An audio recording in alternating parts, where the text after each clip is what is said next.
In today's episode, let's talk a bit about authenticity and kind of what I've noticed on social media. Now, again, this is anecdotal. So, and as the saying goes, the plural of anecdotes is not data.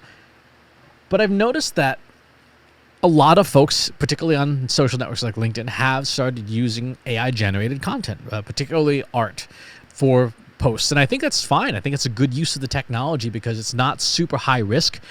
No one is going to be, horrendously offended if your AI, office worker in your blog post has like 7 fingers. And there's not a ton of liability. But what I have noticed is that as people have started using more and more AI-generated artwork, it all starts to look kind of the same. Right? You can look at it, look at your LinkedIn feed, go, that's AI, that's AI, that's AI, that's AI. Just run it down the feed and pick it out really clearly. In turn, what that means is there's kind of this content gap, this content opportunity where stuff that is very obviously not AI is more noticeable. Right? It stands out. It is perceivable in ways that it wasn't 6 months ago. So, for example, I recently posted a photo of myself, just reading a cookbook, and just scrolling through my feed and seeing that versus all the other AI-generated artwork really stands out. Like, that's actually, it catches your eye. It catches your eye because you go, that's not generated by machine. And so my suggestion, and something that I'm going to be doing more of, is to take the time to use the most authentic asset you have, yourself, in your content, right?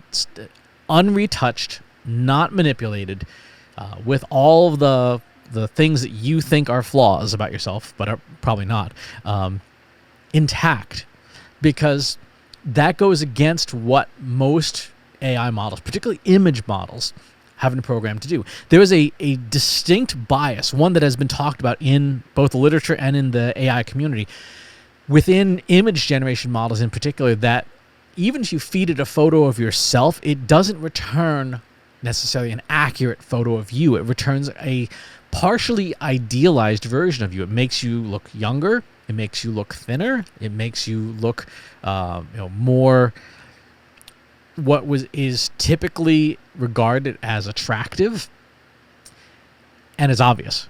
It's obvious because it doesn't quite get it right. It's enough that you recognize who the person is, but it's definitely visibly manipulated. And so if you go the opposite route, sort of the contrary route in your content marketing, in your social media marketing, you may find that you're able to catch people's attention, particularly if it's something that's unusual. This looks ridiculous, right? This looks absolutely ridiculous. I'm wearing a hard hat. And we talked about this in the importance of having things like this in your videos in particular, because this is something that image and video generation models cannot do. They cannot handle major scene changes, or cases where your hands are in front of your face. The models just blow up when they do that.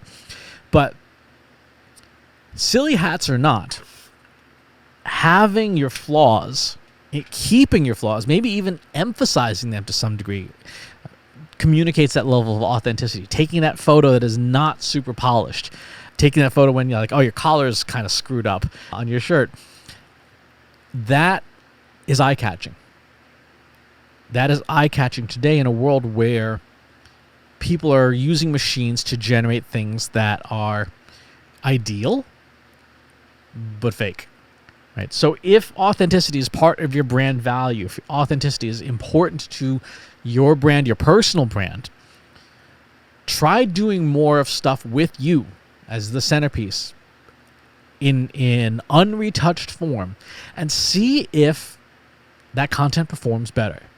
So give that something to think about. Give that a try, maybe, and let me know. Let me know how it goes for you. Thanks for tuning in. I'll talk to you next time. If you enjoyed this video, please hit the like button. Subscribe to my channel if you haven't already. And if you want to know when new videos are available, hit the bell button to be notified as soon as new content is live.